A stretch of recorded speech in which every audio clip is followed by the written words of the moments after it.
আসসালামু আলাইকুম। আজকে আমরা একটা খুবই গুরুত্বপূর্ণ বিষয় নিয়ে কথা বলব এবং সেটা হলো ব্যয় কীভাবে কমানো যায় এবং ব্যয় একটা খুবই একটা গুরুত্বপূর্ণ বিষয়। কারণ যখন মানুষ ব্যয় করে মানুষ মাঝে, মাঝে চিন্তা করে না আমি কোথায় ব্যয় করছি। এই কারণে ব্যয় একটা কমানোর একটা খুবই একটা গুরুত্বপূর্ণ বিষয়। কারণ ব্যয় কমানোর মাধ্যমে মানুষ সঞ্চয় বাড়াতে পারবে এবং তারা যেটা আয় করে সেটা তারা সঞ্চয় করতে পারবে।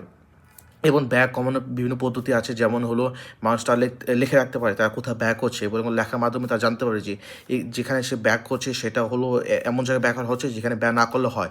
যেমন হলো মানুষ মাঝে মাঝে বাইরে থেকে খাবার টাবার কিনে এবং খাবার কিনে যদিও এটা দাম অনেক কম হইতে পারে, একদিন যদি দাম কম হতে পারে, কিন্তু এটা যদি মানুষ মাসে 3-4 বার 5-6 বার করে তা ওই 5-6 বার ওই মূল্যটাও বেড়ে বেড়ে অনেক বাড়তে পারে। এই কারণে মানুষ যদি দেখে যে তারা বাইরে খাওয়া যদি বন্ধ করে দেয় তাতে তাদের ব্যয় অনেকটা কমে এবং এই ব্যয়ের মাধ্যমে তারা অনেক টাকা সঞ্চয় করতে পারবে।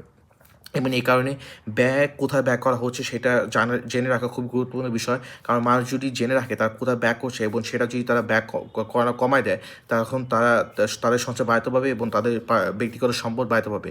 এবং এই কারণে ব্যয় কোথায় করা হচ্ছে সেটা দেখে রাখা খুব একটা খুবই গুরুত্বপূর্ণ একটা বিষয়। এবং সেটা নিয়ে আজকে আমি কথা বলতে এসেছি। এবং আজকের ভিডিও দেখার জন্য আপনাদেরকে সবাইকে ধন্যবাদ এবং আগামী ভিডিওতে আমরা খুবই গুরুত্বপূর্ণ বিষয় নিয়ে কথা বলবো ইনশাল্লাহ।